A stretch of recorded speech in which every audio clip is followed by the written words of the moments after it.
For August 24, 2026, the Senate President Sherwin Gatchalian opened the session at exactly 10 a.m. with 17 senators present, constituting a quorum for the 17th day of the impeachment trial. The presiding officer confirmed the receipt of a letter informing that the examination that Mr. Ortonio would take was moved to September, so based on the issued subpoena ad testificandum to him, he is required to attend tomorrow instead. The presiding officer confirmed also the receipt of a letter from Mr. Fajarda's counsel asking to be excused since he suffered a stroke and needs 2 weeks to recuperate. Therefore, the presentation of Mr. Fajarda was requested to be done by the House Prosecution Panel on September 7, 2026 tentatively. The presiding officer also ordered that the Senate's medical doctor examine Mr. Fajarda and verify the medical certificate presented and give a report on the findings to the court and the parties. The presiding officer also granted the request for issuance of subpoena ad testificandum for AFP officials, namely Lieutenant Colonel Manaros Boransing II, Lieutenant Colonel Magtanggol Panopio, and Major General Adonis Bajao for August 26, 2026. The presiding officer also noted the agreement to stipulate by Lead Defense Counsel Attorney Sison on items 1 and 2 only out of the 11 requested by the House Prosecution Panel to be stipulated on. The presiding officer deferred hearing Attorney Ligutan regarding the manifestation of Lead Counsel Attorney Sison last week and his ruling on the matter due to the lack of material time. For the presentation of the evidence in chief for Article 1, the counsel for the House Prosecution Panel's Attorney Amado Ligutan conducted the continuation of his direct examination of Ms. Gina Acosta, former SDO of the OVP. The cross-examination was conducted by Attorney Lyndon Miguel Baquel. Redirect and recross examination were conducted by the same counsels. Senator judges rigorously interpellated the witness. For the guidance of the media, the court's inquiries and manifestations were concentrated on 3 evidentiary themes. Theme number 1, accountability, documentation, and due diligence in the disbursement and liquidation of confidential funds. Senator Judge Kiko Pangilinan questioned when the government funds were considered disbursed, whether upon transfer to Colonel Lachica or only upon his subsequent payments to informants or purchases, and whether the witness had personal knowledge of those actual transactions. He also examined the documentation and practice surrounding medicines purchased as rewards for informants and whether such practice was customary. Senator Judge Erwin Tulfo questioned why the witness, despite knowing that Colonel Lachica was not a bonded person and that she herself would remain accountable for the funds, did not require additional liquidation documents. He also examined purchase of tables and chairs charged to confidential funds and the witness's knowledge of the prohibition against purchasing furniture using such funds under the joint circular. Senator Judge Risa Ontiveros focused on the accuracy of the acknowledgement receipts, asking whether the witness verified the information contained in them and whether she understood that she would be accountable for inaccuracies despite not having the actual decisions concerning utilization of the funds. Senator Judge Ping Lacson asked who bore fiduciary responsibility for the public funds, whether cash remained in the vault after encashment or was immediately released to Colonel Lachica, and whether purchases were supported by the required sales invoices or official receipts. He also questioned whether the witness's signature on the PFP was merely ministerial. Senator Judge Bam Aquino examined what the witness did after receiving the ARs and supporting documents, particularly when she encountered suspicious or apparently fictitious names, and why she did not demand the corresponding real identities or initiate an internal investigation. Senator Judge Miguel Zubiri questioned whether the witness could determine if Colonel Lachica had misused the funds and examined the possibility that ARs could reflect receipt of the full amount even though the person actually holding the money received less. He also asked whether purchases of gasoline, food, and medicines were supported by official receipts.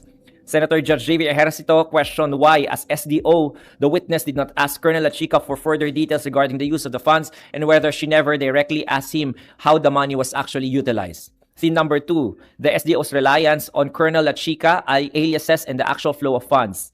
Senate President Sherwin Gatchalian asked what steps the witness took to ensure the money released to Colonel Lachica actually reached the alleged informants rather than being pocketed by him. He questioned why she trusted Colonel Lachica, why she did not report concerns regarding the utilization of the funds to the respondent, and why she did not demand the documentary evidence of payments or debts, official receipts, and acknowledgement receipts necessary to substantiate the transactions.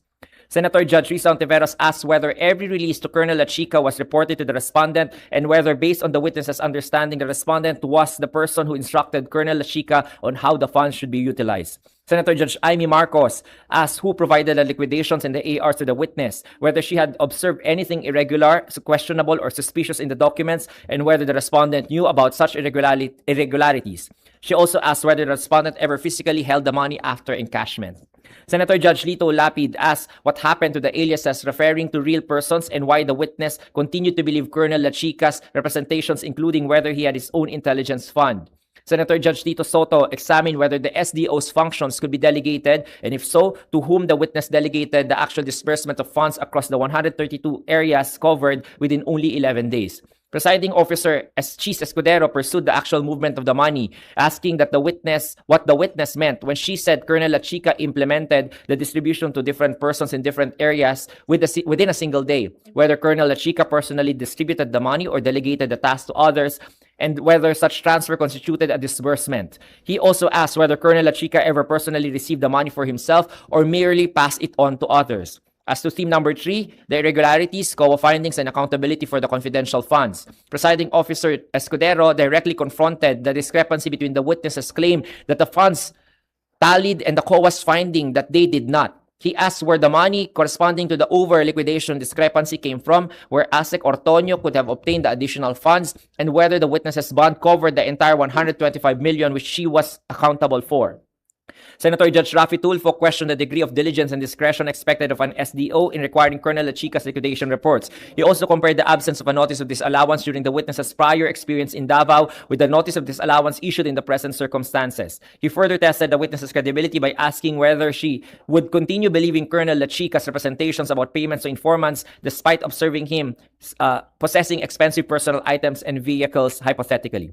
Senator Judge Erwin Tulfo examined the witness's qualifications and prior work experience, her knowledge of the respondent, her familiarity with the alleged fictitious names, the purpose of the safe or vault, and her awareness that Colonel Lachica was not bonded. He also questioned her understanding of the Joint Circular's restrictions on confidentiality fund expenditures.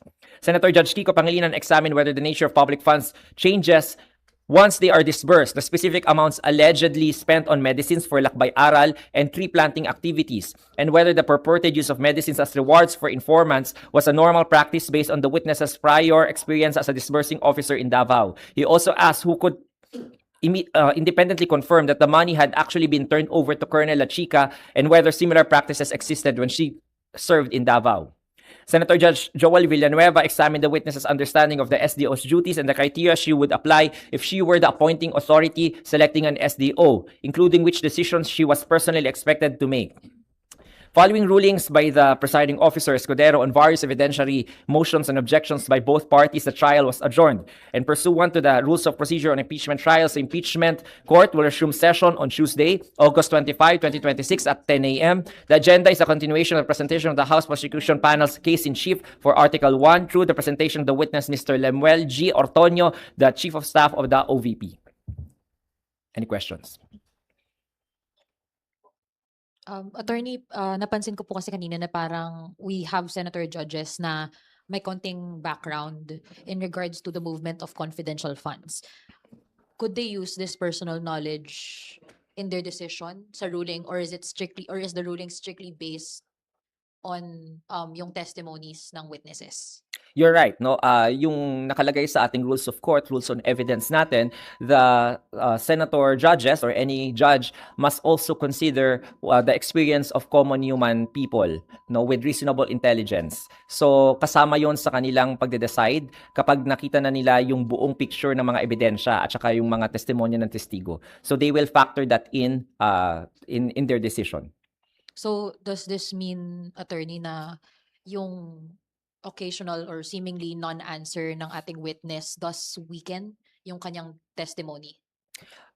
Isa pong technique at strategy ng mga abogado yan na itetest po yung credibility ng testimonya ng witness by comparing it with common human experience. So isa po yung impeachment strategy. At kung ano po yung maisasagot ng isang testigo, yun po yung pagbabasehan ng ating senator judges kung satisfied ba siya na credible yung testimonya ng testigo na yon o hindi po. And then also, attorney, there's already discourse na yung testimony ni Ms. Gina Acosta seems scripted because yun nga, like also pointed out in the court, na paulit-ulit yung sagot niya. What or how does the impeachment court approach this? Meron kaming tinatawag sa korte, no, na na applicable din naman dito dahil Supreme Court decisions are part of the law of the land, na minor inconsistencies in the testimony actually strengthen the credibility of the testimony. So, ibig sabihin nun, kung ang minor consistency ay nagpapalakas ng credibility ng testimonya at ng credibility ng testigo, then kapag sobrang plakado, ito will go against the credibility of the testimony. I am saying it in a general sense, not only applicable in this case or this particular witness. Attorney, parang nabanggit po kasi kanina na may natanong yung si Gina Acosta, nagtanong dun sa defense attorney kung paano yung procedures, parang 2 weeks ago daw. Pwede bang makipag-usap yung isang witness sa either parties? Yes. Usual po sa court proceedings at saka sa strategy ng mga abogado that if you are the witness, if you are the counsel or party presenting a witness, na i-rehearse mo muna yon. Magkakaroon kayo ng mock na direct or mock na cross-examination. So, parte yun ng isang strategiya. Now, whether this witness was rehearsed or not, I'm not making any conclusion as to that matter. Pero isa po yun sa pwede ring i-test ng ating mga counsels, pati po ng mga senator judges in terms of impeaching the credibility of the testimony of the witness. Kapag masyado pong rehearse, pwede ring makita yan na nakakasama, no? Pero hindi naman pwedeng hindi rehearse kasi as a counsel, syempre gusto mo kung ano yung mga ikukwento ng testigo, yun talaga ay mailabas ng sa magandang paraan para maintindihan ng mga hukom. And dahil parang, di ba, hostile witness nga po tong si Gina, so sa defense siya nakikipag-usap. Tama. So ang isa pong hostile witness, no, pag nadeklara ang isang testigo na hostile witness, yung counsel na nagpresenta ng hostile witness na yun, pwede siyang tanungin ng leading questions, katulad na narinig yung kanina, at pwede rin siyang i-impeach. So ayon po yan sa Section 13 at Section 10 ng Rule 132 ng Rules on Evidence. So, attorney, kumbaga, okay lang na may makipag-usap na testigo kung if they're affiliated or hostile witness sila ng isang party, okay lang nandun sila, nagpapa-counsel sila sa kabila. That's okay. Walang mali doon because of the fact that she was qualified and it was actually stipulated on by both parties na siya ay isang empleyado ng respondent at matagal na siyang empleyado doon at sinabi niya rin na nag-provide ang Vice Presidente ng counsel para sa kanya regarding to sa mga cases na kinakaharap niya. So, yung kung sinong counsel yon hindi natin alam. So, ngayon dahil siya ay hostile at yung adverse yung kanyang interest at mas inline yung interest niya doon sa interest ng respondent, then we can conclude no na maaaring siya rin ay nabigyan ng instructions ng ating defense counsel or ng respondent's counsel. So ito ay natural lamang no na poprotektahan mo syempre yung kliyente mo no, yung kaso mo. So kung yung respondent's counsel was able to rehearse if ever no of course we're not saying that she was rehearsed, it would not be a surprise to anyone, shouldn't be a surprise to anyone because any lawyer worth his salt would have done the same thing.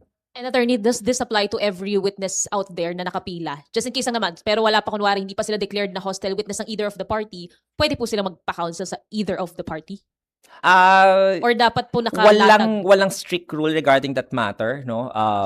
It is of course, as I said, kung sino nagrepresenta ng witness na yon, then i-rehearse niya yung witness na yon, no. Kung mga before, like kunwari sila NBI Director Matibag, 'di ba? Parang yung ating House Prosecution Panel ang nagpresenta sa kanila. So syempre nakapag-usap na silang dalawa kaya inamin naman ni Director Matibag na meron silang pag-usap with the House Prosecution Panel because of the coordination and also the topics to be discussed or the questions to be asked.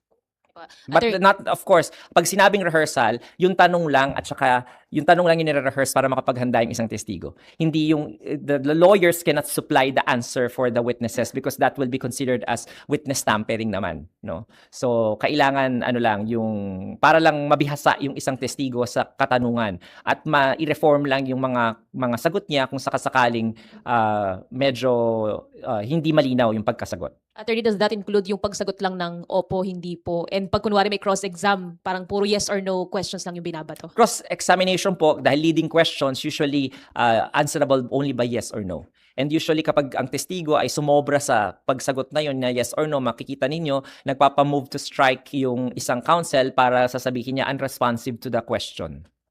Attorney, question lang din po dito sa MedCert at communication po ng camp ni Edward Fajarda. Ngayon lang po ba talaga napagbigay alam na may ganitong condition po siya? O kasi po yung timeliness lang, kumbaga nang may ganito bigla ang letter, while we're yet to know kung ano talaga yung nangyari po sa kanya. Ngayon na po ba? O nung pinasabpina, parang napag may info na po na ganito yung mangyayari? I haven't seen the medical certificate yet, no, and I haven't seen kung kailan yung actual na confinement niya. So I have to get back to you on that. Pero as to the information, today lang naman pina-receive yung copy na yun ng letter na yun mula sa counsel ni Mr. Fajarda attaching such medical certificate. So normal naman sa aming mga abogado na meron talaga mga instances na ganyan. And kaya pinapa-examine din ng ating presiding officer yung veracity ng information na nakalagay dun sa liham na yun, kung totoo yun o hindi, para makita yung actual na situation or physical ni Mr. Fajarda, if he is really unfit to testify for this week, para lang to confirm. And attorney, should he really be unfit for the entire trial? Bahala na po yun. Ang bola nasa prosecution na. Kung ano yung sunod na gagawin. Tama. Ang bola nasa prosecution na dahil whether to drop him or to continue presenting him as a witness at kung kailan yun, anong oras, anong araw siya iprepresenta, paano nila ilalatag yung testigo na yun, it's up to their prerogative.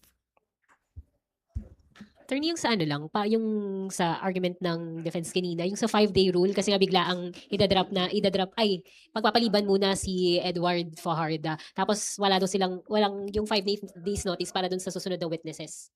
Ang 5-day rule, kung maalala ninyo, was ruled by the presiding officer in the pre-trial order na ang bibigyan dapat ng 5 days notice yung each party para doon sa mga unlisted na mga testigo. Kapag nakalista yung testigo na yon, only 3 days ang kinakailangan na palugit para bigyan mo ng advance information na ipepresenta mo. So, technically, dapat dahil nakalista naman si Mr. Fajarda ever since sa pre-trial order tsaka sa pre-trial brief ng House Prosecution Panel, it shouldn't be 5 days but 3 days.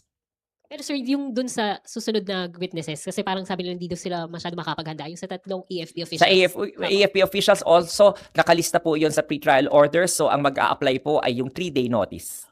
But for next Wednesday.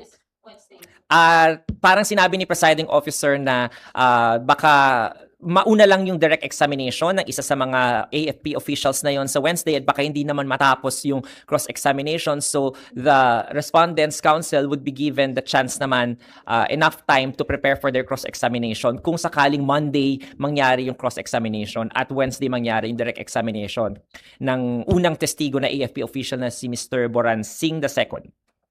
3 days. So, kung kumari po sa case ko na yung AFP, kung 3 days, so Monday, Tuesday, Wednesday, yun po ang bilang. Ano po? Kung sa case po ng AFP, yung tatlo, first, yung sa impeachment trial days po ba? Dapat 3 days before, ibig sabihin nun. So kunwari,